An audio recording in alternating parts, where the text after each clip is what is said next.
creo que tienen que haber visto la mayoría. Entonces, quisiera formalizar un poco. Ese video fue diseñado para un grupo de personas que no eran estadísticos.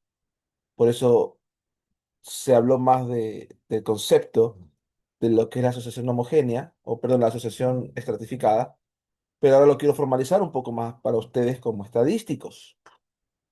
Entonces, eh, vamos a hablar el día de hoy sobre, a ver, déjenme ver, tengo que primero poner la pantalla completa y de ahí compartir la pantalla completa del Zoom. Ahí sí. Vamos a hablar de la asociación condicional en tablas 2x2 estratificadas. Estas son nuestras primeras tablas de 3 dimensiones. Hasta aquí hemos cubierto tablas de 2 dimensiones. En un principio hablamos de una sola variable, tablas de una vía. Después, las siguientes semanas hablamos de las tablas de 2 vías, con 2 variables. Ahora aquí vamos a hablar de las tablas de 3 vías o de 3 variables, ¿no? Entonces, vamos a hablar de tablas de 3 vías, tablas parciales. Mencionaré un poco cómo hacerlas en R, como para que queden en el video grabado los comandos y puedan ustedes después hacerlo en R si lo desean. Y vamos a hacer la asociación de 3 vías. ¿Ok? Hablaremos de lo que son las razones de posibilidades condicionales y marginales. Hablaremos de la diferencia entre independencia marginal e independencia condicional. Y hablaremos del concepto de asociación homogénea, que no es lo mismo que los de acá arriba, ¿no? Ya cuando tenemos 3 variables, hay muchos otros conceptos. Finalmente, si nos alcanza el tiempo, vamos a hablar acerca de la colapsabilidad. Como ya vieron el video de la paradoja de Simpson, previo a esta clase, entonces em, voy a pasar algunas partes un poco más rápido. El asunto es que parte importante de los estudios observacionales es la selección de variables de control. Acuérdense que en un diseño experimental, uno decide ciertas variables, en un estudio observacional, uno observa todas las variables, ¿no? Al estudiar el efecto de X en Y, se debería controlar cualquier covariable que pueda influir en ese efecto. Si no se lo hace, el efecto observado de X en Y podría reflejar realmente el efecto de la covariable en ambos X y Y. Y eso lo vieron claramente en el video de la paradoja de Simpson, ¿no? En este caso, la relación entre X y Y muestra confusión, ¿no? Y de eso se habló ampliamente en el video que vieron.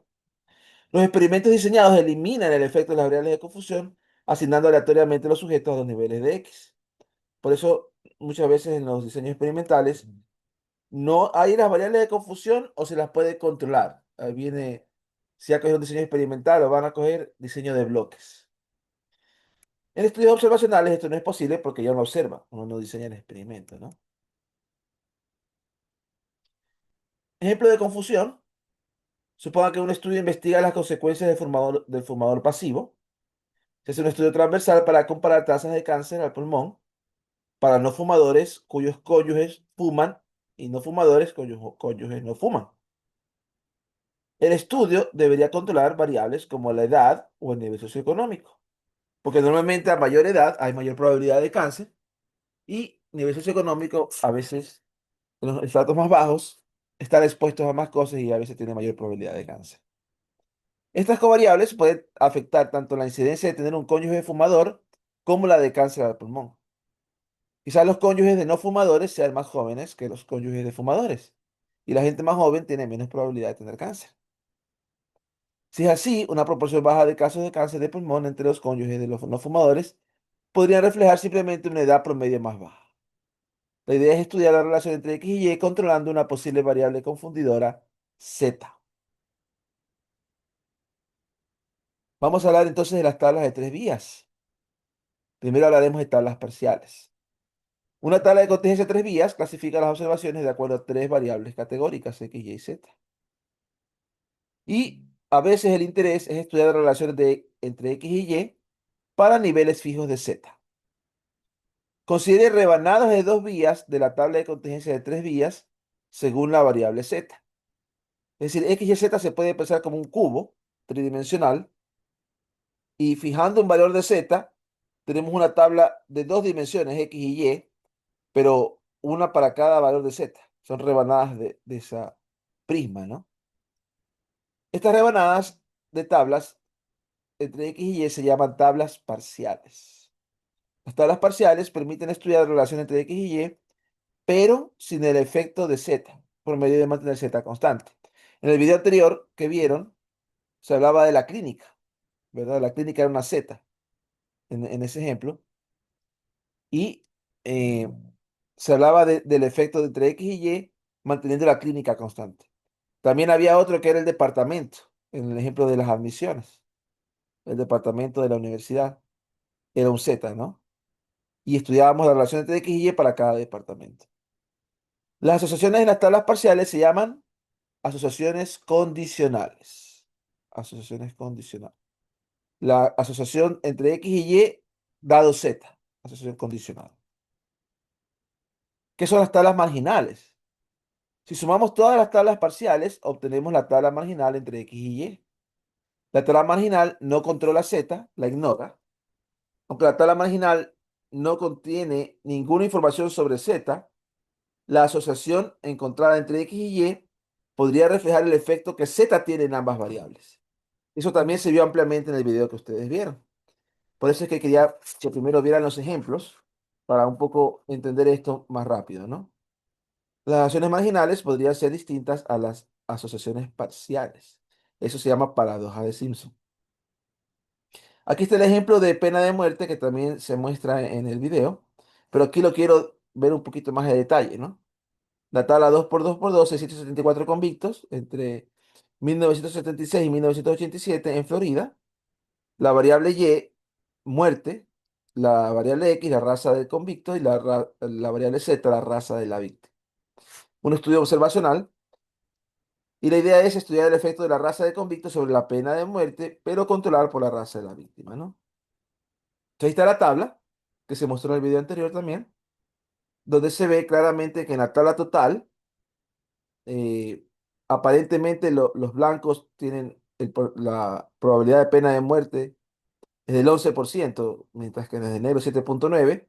Entonces diríamos, ¿no? En este estado no son tan racistas para dar la pena de muerte, pero cuando vemos por raza de víctima, vemos otra historia, ¿no? Ahí vemos que cuando la víctima fue blanca, cuando la víctima fue blanca, em, las personas de raza blanca recibían la pena de muerte el 11% de las veces, mientras que la de raza negra casi el 23%, ¿no? El doble, más del doble. Sí, entonces ahí se ve que en el caso de que la víctima sea de raza blanca, los negros recibían mayor pena de muerte, mientras que cuando la víctima era de raza negra, los blancos no recibían pena de muerte y los negros sí.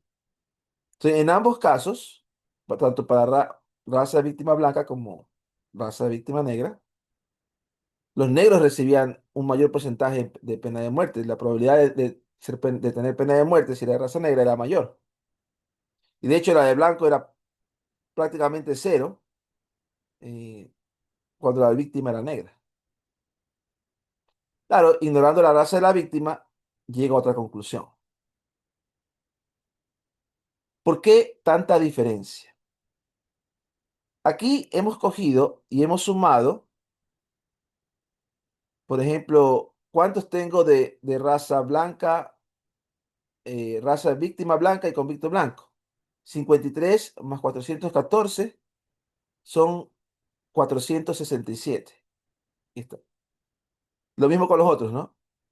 Víctima blanca, convicto negro, víctima negra, convicto blanco, víctima negra, convicto negro. ¿Qué vemos aquí? El teta de esta tabla, 87. ¿Diría usted que es mayor que uno? Sí, muchísimo mayor que uno. Es una asociación extremadamente fuerte entre la raza de convicto y la raza de la víctima. Si usted se da cuenta, la mayoría de blancos matan blancos y la mayoría de negros matan negros.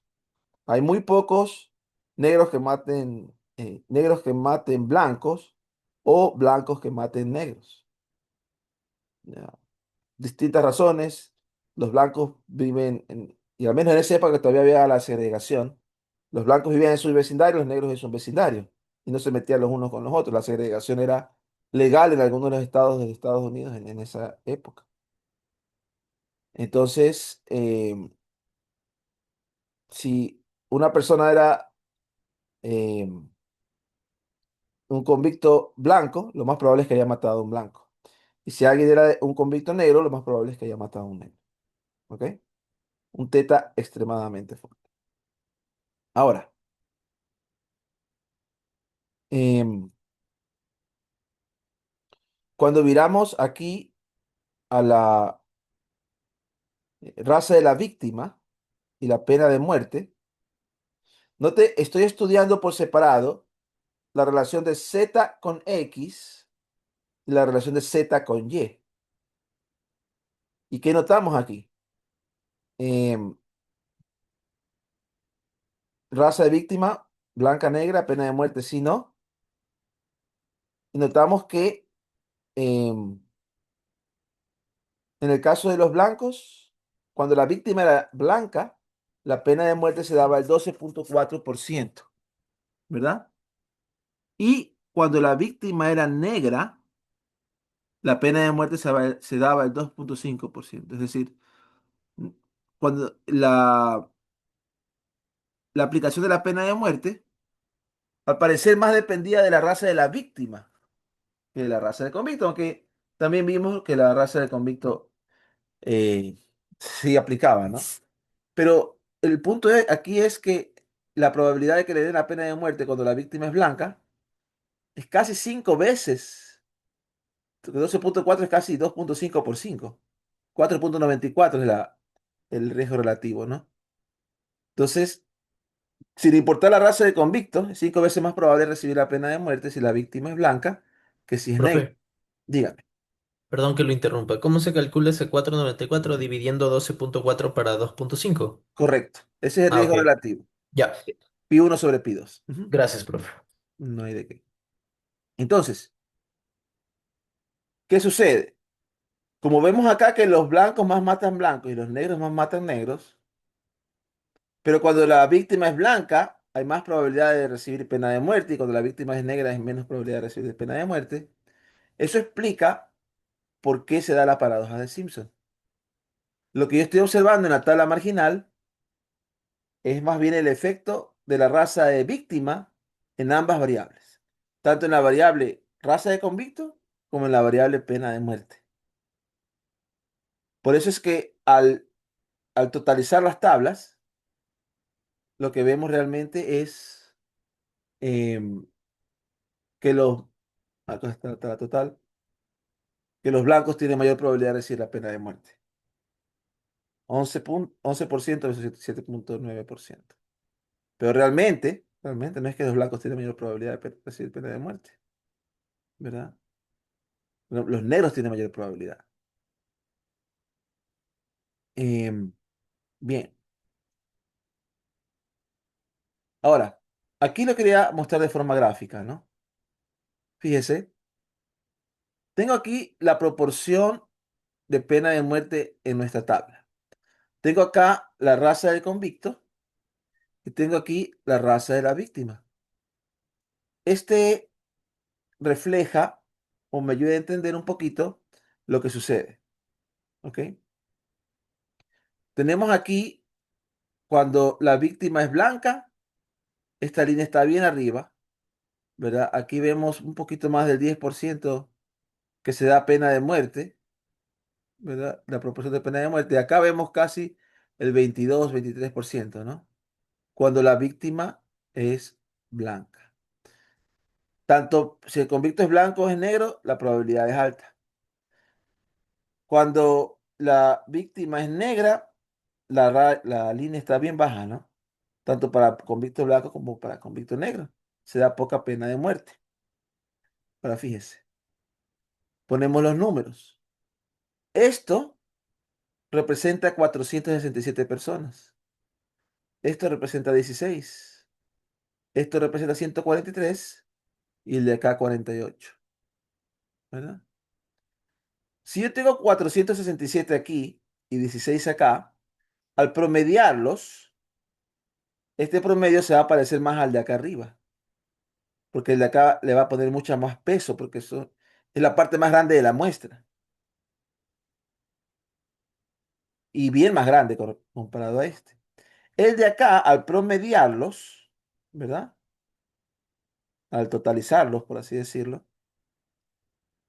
va a quedar alguna parte aquí en medio, pero más cercano al de acá, porque este tiene 143, mientras que el de acá tiene 48. Una explicación similar en el video cuando explico lo de las tablas del ejemplo que está en Audencia ahorita. Entonces, fíjese, a lo que yo promedio esto, o uno de estas dos, me sale que la probabilidad de pena de muerte para los convictos de raza blanca es mayor que para los de raza negra. Y vemos la inversión, la paradoja de Simpson. Pero esa es la razón. Muy bien. La asociación marginal puede ser muy distinta de la condicional, inclusive en la dirección opuesta. Joule notó este fenómeno en 1903. Y en el video creo que dije, alguien lo mencionó antes de Simpson, ¿no? Pero Simpson formalizó la paradoja en 1951. Fisher recomendó el uso de variables de control en los estudios de cigarrillo y cáncer de pulmón. Hay numerosos ejemplos en Internet, como vieron en el video. Saqué algunos de Wikipedia. Eh, el libro de Zurita también se mostró en el video. Para desaparecer o incluso revertir el efecto de X y Y, la variable controladora Z debe tener una relación muy fuerte con ambas variables, X y Y. Es decir, para que ocurra la paradoja de Simpson, Z tiene que influir fuertemente tanto a X como a Y. ¿Ok? ¿Cómo lo hace en R o cómo se manejan tablas de múltiples vías en R?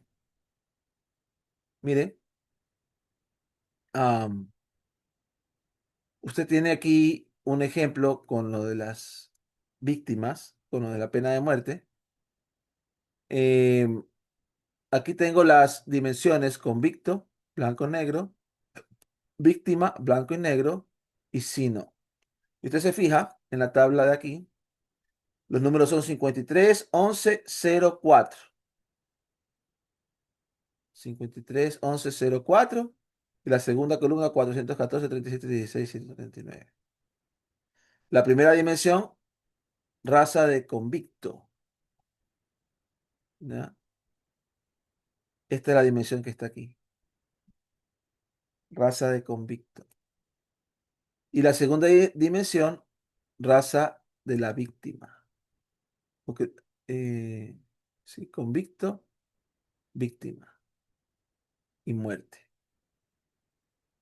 ¿Ya? Y usted dice, a ver, pero no entiendo por qué, si acá estaba víctima primero y convicto después, y pena de muerte acá, ¿por qué le puso aquí víctima segundo y convicto primero? Y acá pena de muerte tercero. Tiene que ver un poco con el que, el que menos varía. En R, los arreglos se ponen por una convención que se llama por columnas. ¿Ya? Entonces, siempre la dimensión, cuando usted pone las matrices, en R se guardan por columnas, quiere decir que va variando la fila y la columna se queda quieta. Entonces, por ejemplo, columna uno se guarda fila uno, fila 2, fila 3, fila 4. Y de ahí viene columna 2, fila uno, fila 2, fila 3, fila 4 y así. Entonces, ese de columnas también se viene acá a las dimensiones.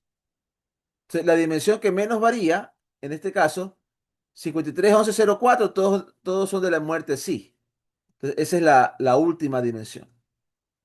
¿Ok? Y de ahí viene 4, 14, 37, 16, 139, muerte no. Entonces, la última dimensión se mantiene constante por un rato y de ahí se cambia y se vuelve a mantener constante. Lo mismo ocurre acá, ¿no? víctima, víctima se mantiene constante. Entonces, en esta tabla, en esta columna se mantiene constante pena de muerte, 53.11.04. Pero si solamente miro 53.11, ¿quién se mantiene constante? Raza de la víctima. Entonces esa es la segunda dimensión. Y raza de convicto es la que más varía. Entonces esa es la primera dimensión. ¿No? Entonces, ahí está.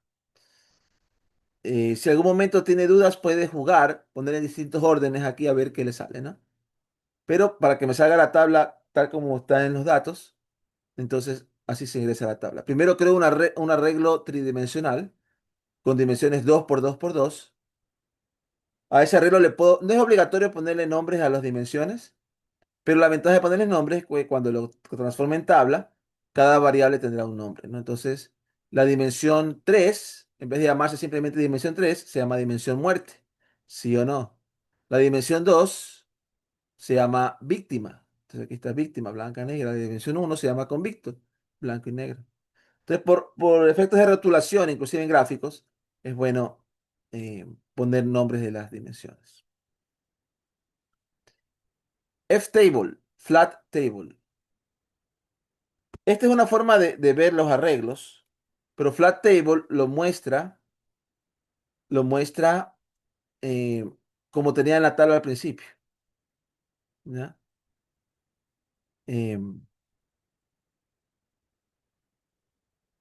Entonces aquí tenemos, le puso convicto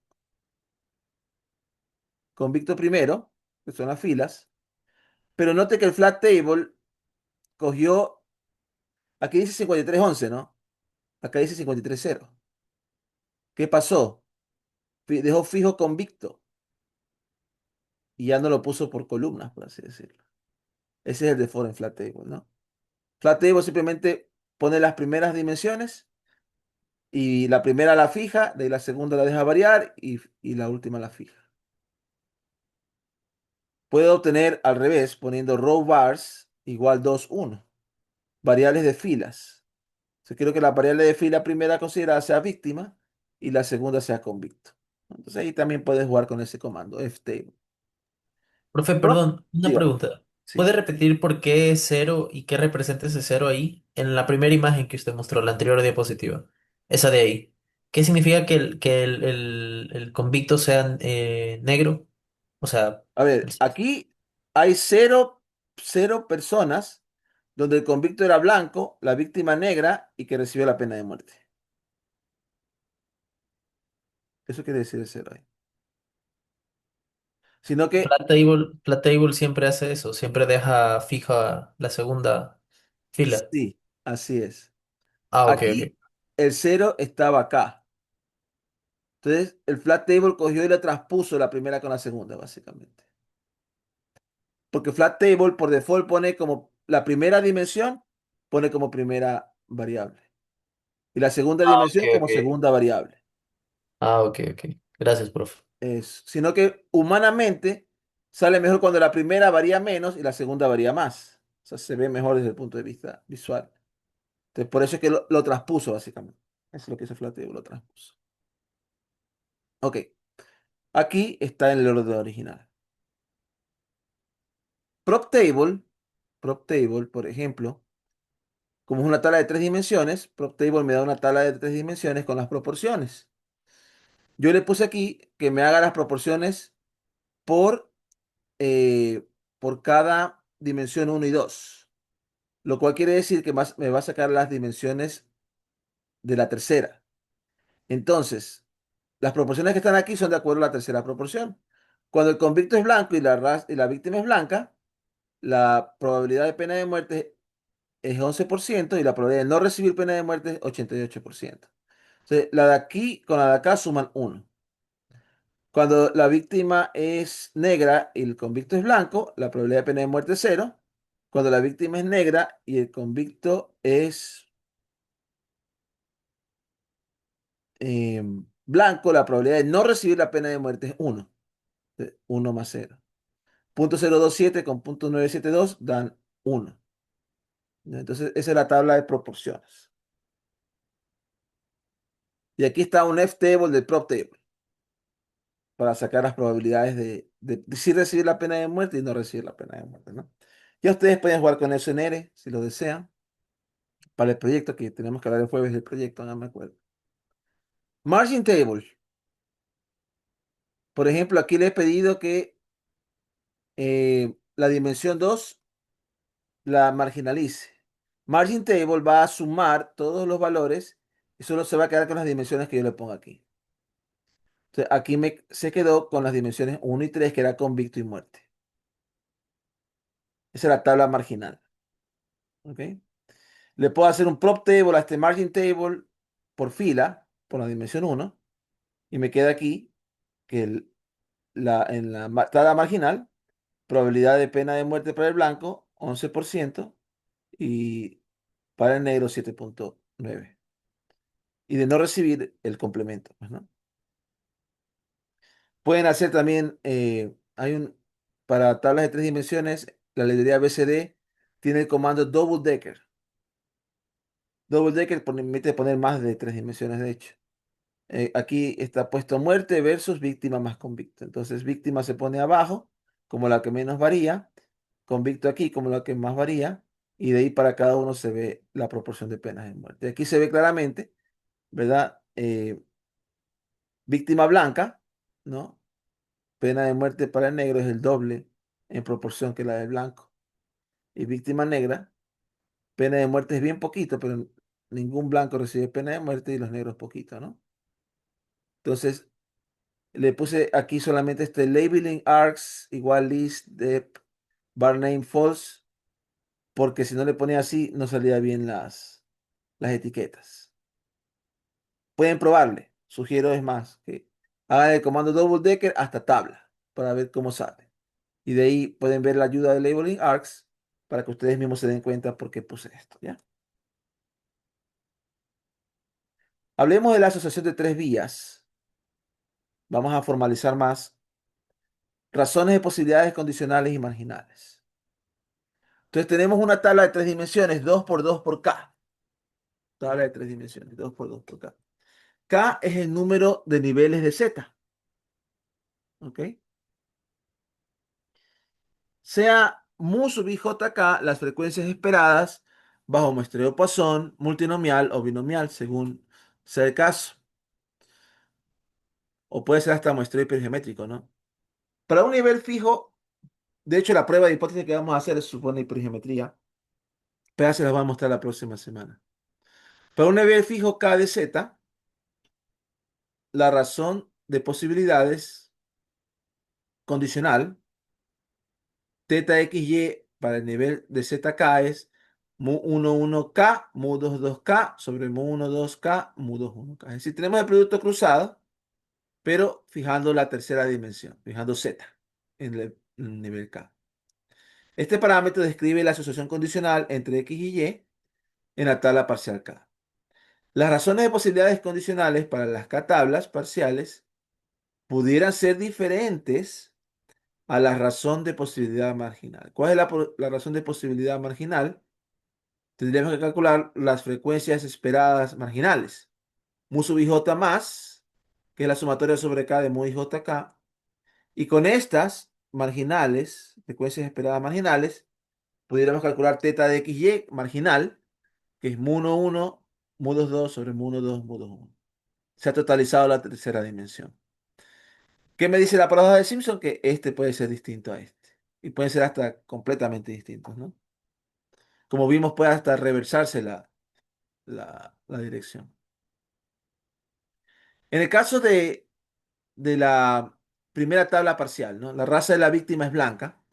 Y vemos aquí la razón de posibilidades entre raza de convicto y pena de muerte 0,43. Entonces, en la primera tabla, la posibilidad de que un blanco reciba la pena de muerte es 43% de que el negro reciba la pena de muerte. O podemos decir que el negro es el doble, ¿verdad? La posibilidad del negro es el doble de recibir pena de muerte. En la segunda tabla parcial, la raza de la víctima es negra, teta XY2, la estimación es cero, porque había un cero ahí, ¿no? La pena de muerte nunca se dio. Una forma de lidiar con estos ceros, ¿sabe cuál es? Porque los ceros nos dan a veces estimaciones eh, no buenas, ¿no? Una forma es, si usted tiene una tabla 2 por 2, es agregar media observación a la tabla. Entonces usted tiene, digamos, aquí su tablita.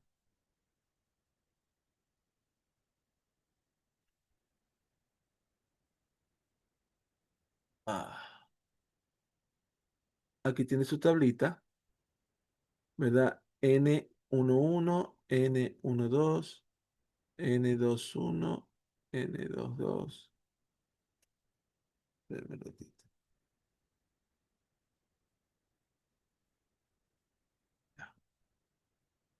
Entonces se le agrega a cada una, se le agrega, am, sé que tengo un problema aquí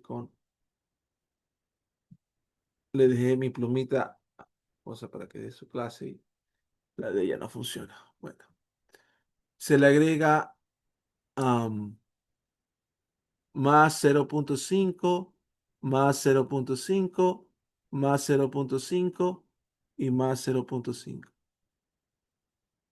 Agregamos media observación a cada elemento de la tabla. Media esta, media esta, media esta, media esta. Y en teoría eso no debería afectar mucho, ¿no? Entonces, agregándole aquí 0, en vez de 0, 0,5, en vez de 139, 139,5, en vez de 16, 16,5, en vez de 4, 4,5. Esto se llama corrección por continuidad. Ah, ya, ahí borré eso. Entonces, obtenemos una estimación que evita este cero, ¿no? Porque este cero es un caso extremo. Y me da una estimación de 0,939, cercana a 1.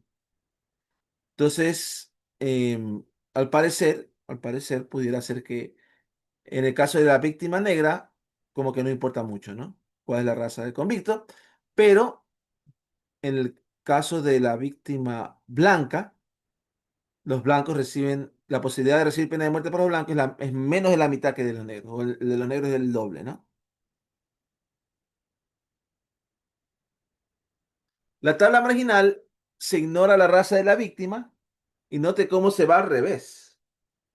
De 43 o 0,93 o 0 se va a 1,45. La posibilidad de que un blanco reciba la pena de muerte es 45% mayor a la que un negro reciba la pena de muerte. Entonces, esto ilustra bastante bien la paradoja de Simpson, la diferencia entre las razones de posibilidad condicionales y marginales. Am, Aquí podemos ver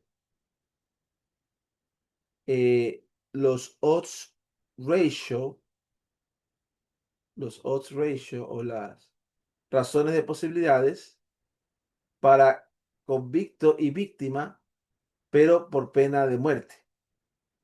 La librería ABCD tiene esta odds ratio. Le pongo log igual false porque por default da el logaritmo de eso, ¿no? Da el logaritmo de la razón de posibilidad, por default.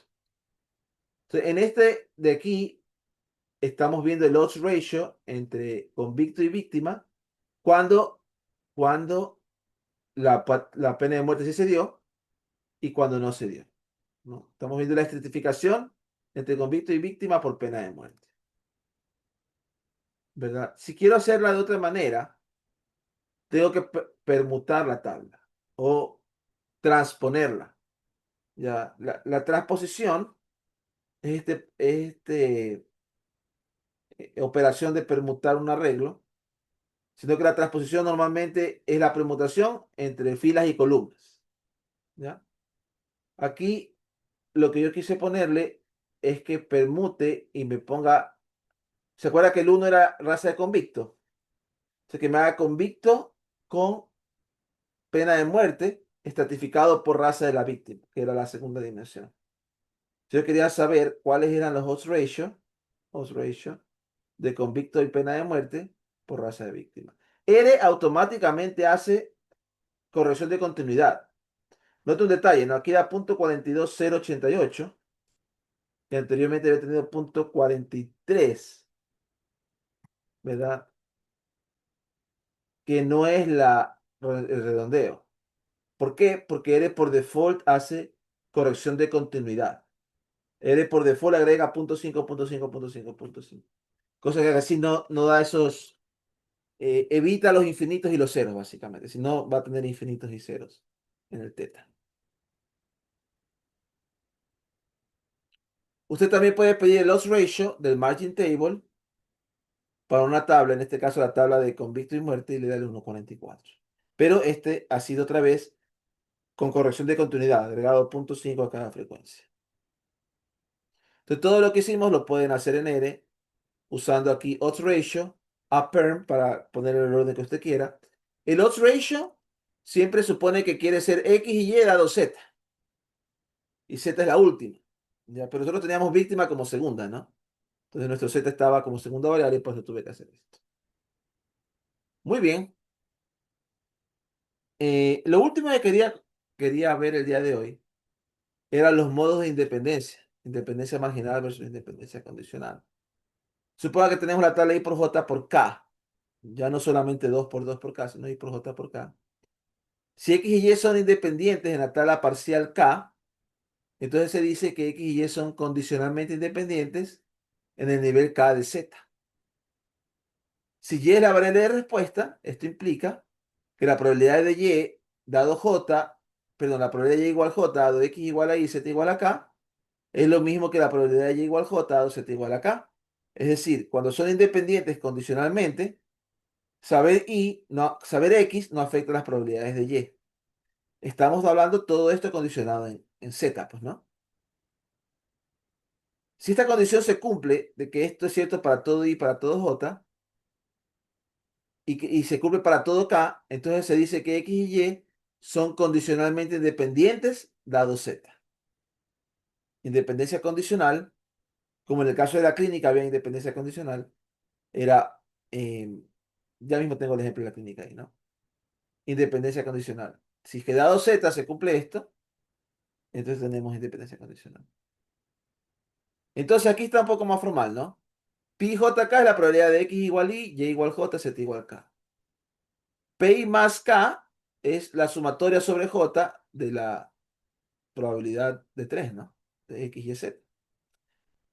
Pero es la probabilidad sobre Y en este caso. Se suma sobre y obtengo la probabilidad marginal, por así decirlo, entre X y Z. Si sumo sobre Y, tengo la probabilidad marginal entre Y y X. Entonces tengo aquí pi más J, y pi más K es la probabilidad de Z igual K. Es la sumatoria sobre I sobre J de pi JK. ¿Qué me dice la independencia condicional? La independencia condicional me dice que pi JK es igual a pi I más K por pi más JK dividido para pi más K. Eso es lo que quiere decir la independencia condicional, que la independencia o la probabilidad conjunta de las tres variables es el producto de estas dos dividido por la probabilidad de Z igual K. Si esto es cierto para todo I, para todo J y para todo K, decimos que X y Y son condicionalmente independientes dado Z. ¿Ok? Em, para independencia marginal, calculamos pi y J más, que es la sumatoria sobre K de pi y JK, pi I más, probabilidad de X igual Y, que es la sumatoria sobre J y sobre K de pi y JK, y pi más J más, probabilidad de Y igual a J, que es la sumatoria sobre I sobre K de pi y JK. Bajo independencia marginal, pi j más es igual a pi más por pi más j más. Si usted se dará cuenta, estas dos condiciones son distintas. La independencia condicional no implica la independencia marginal ni viceversa. Son dos tipos distintos de independencia. En el estudio multiclínica, que se vio en el video anterior, eh, tenemos tablas 2 por 2 por K. X y Y son condicionalmente independientes si la razón de posibilidades entre X y Y es 1 para cada nivel de Z. Entonces, en independencia condicional, el teta de entre x y y, para cada z da uno. Independencia condicional. Entonces, aquí está el ejemplo de multiclínica que estaba en el video anterior. Entonces, vemos aquí que teta entre x y y para la clínica 1, 18 por 8 dividido para 12 por 12 da 1. Teta entre x y y para la clínica 2 da 1. ¿Qué quiere decir eso? Que en la clínica 1 la respuesta al, la respuesta médica, el éxito o el fracaso, no es independiente del tratamiento. O sea, el tratamiento no tiene efecto. Eso es lo que quiere decir que teta x y es igual a 1. En la clínica 1 no tiene efecto. En la clínica 2 también son independientes. No tiene efecto. Aquí 2 por 32 dividido por 8 por 8 da 1. Si no hay, el tratamiento es independiente de que tenga éxito o fracaso. Pero en la tabla marginal, 20 por 40 dividido para 20 por 20 es 2.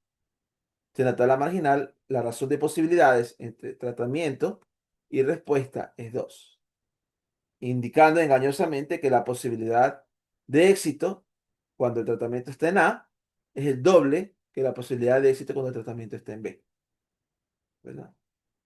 Entonces, aunque son condicionalmente independientes, no son marginalmente independientes. La independencia se da cuando esta es 1. Ahora, si teta de xy es 1, hablamos de independencia marginal. Si teta de xy dado z es 1, hablamos de independencia condicional si es que es 1 para todos los niveles de z, ¿no? Muy bien.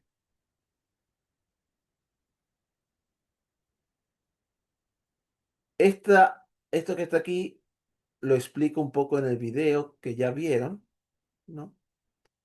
Ahí se explica eso de ahí, ¿no? Entonces, voy a saltarlo. Ahora, aparte de la independencia condicional y marginal, tenemos otra hipótesis. O sea, con tres dimensiones ya se sumen las hipótesis, ¿no? Asociación homogénea. ¿Qué es la asociación homogénea? La asociación homogénea me dice que teta de xy para el nivel 1 de z es igual a teta de xy para el nivel 2 de z, etcétera, igual a teta de xy para el nivel k de z. En otras palabras, en la asociación homogénea, la asociación de las tablas parciales son todas iguales. La independencia condicional entre x y y es un caso particular de asociación homogénea, donde todas estas dan igual a 1. Todas son iguales. Pero no necesariamente tiene que dar todas 1. Puede que todas den 2, ya no son condicionalmente independientes, pero sigue habiendo asociación homogénea. No siempre hay asociación homogénea, a veces la asociación es distinta, a veces la asociación de x y y puede cambiar de un z a otro, como pasó en el caso de los convictos, ¿no? Cuando la víctima era blanca, había una asociación entre x y y de punto 43 y el otro era punto 93, ¿no? Se cambia. Bajo asociación homogénea de x y y, las otras asociaciones también son homogéneas. Ese es un teorema interesante. Es decir, si usted tiene esta condición que x y y representan la asociación homogénea a 2z, entonces las razones de posibilidades condicionales entre x y dos niveles de z son iguales para todos los niveles de y. Entonces vamos a tener asociación homogénea de x y z dado y. Y las razones de posibilidades condicionales entre y dos niveles de z son iguales para todos los niveles de x. Tendremos asociación homogénea entre y z dado x. O sea, normalmente la asociación homogénea basta con que se cumpla entre x y y dado z para que se cumplan las otras. También se dice que no hay interacción de tres vías, es decir, que la asociación entre dos variables no cambia según los niveles de la tercera. Para hacer muchas cosas con variables de tres vías, necesitamos aprender regresión Poisson. Y las próximas clases, las próximas semanas de clase, vamos a aprender bastante sobre regresión logística y regresión Poisson, ¿verdad? Con regresión logística ya podemos hacer tablas, ciertas tablas de tres vías, pero ya con la regresión Poisson podemos hacer tablas un poquito más generales, ¿ok? Con regresión logística podemos analizar tablas 2 por 2 por K, o inclusive 2 por J por K, y, y ya veremos después con regresión Poisson se puede hacer un poco más, ¿no? Sobre todo para calcular las frecuencias esperadas, que eso a veces es lo difícil, con tablas de múltiples vías. Y ahí veremos por qué se llama que esta asociación homogénea es lo mismo que decir que no hay interacción de tres vías, ¿no? Interacción de tres vías. Fíjense en este ejemplo. X representa fumador, si no. Y representa cáncer al pulmón, si no. Y Z representa la edad. Menor que 45, de 45 a 65, mayor a 65. Esta es una asociación no homogénea. Porque fíjense que cuando estamos en la edad de menores de 45, la asociación entre X y Y es 1,2. Cuando estamos en la edad entre 45 y 65, la asociación entre X y Y es de 3,9. Y cuando estamos en edades mayores que 65, la asociación entre X y Y es de 8,8. El tétano, la razón de posibilidades. Fumar tiene un efecto débil, porque recuerda que teta igual a 1 es que no hay efecto, ¿no? En el desarrollo del cáncer de pulmón para los más jóvenes. El efecto se hace más fuerte a medida que la edad aumenta. La edad es un modificador de efecto. El efecto de fumar es modificado dependiendo de la edad. ¿Qué me puede interesar a veces? Por ejemplo, quisiera saber si la edad afecta, si la edad afecta la relación entre ser fumador y tener cáncer. ¿Y cuál sería la hipótesis nula? La hipótesis nula sería esta, asociación homogénea. No estamos diciendo que sean condicionalmente independientes, esa no es la hipótesis. Estamos diciendo que son eh, iguales. ¿Ya? Entonces aquí yo pudiera probar la hipótesis de que son iguales o no, versus la alterna de que no, ¿verdad? Y si rechazo la hipótesis nula, querría decir que la asociación entre X y Y se afecta a medida que afecto Z. Vamos a aprender, no alcanzamos hoy día, pero espero que ya la próxima semana hagamos cómo hago esa prueba de hipótesis, ¿no? Vamos a aprender la prueba de Cochrane inteligencia para ver cómo se hace esa prueba de hipótesis. Porque ahí lo principal, ya que independencia la manejamos, ¿no? Suma de fila, suma de columna dividido para el total de la tabla, pero a veces nos hace un poquito más difícil manejar este asunto de la asociación homogénea, ¿ok? Y entonces ahí hablaremos de la asociación homogénea y cómo también verificar independencia eh, marginal, ¿no? Perdón, independencia condicional. Eso vamos a ver la próxima semana.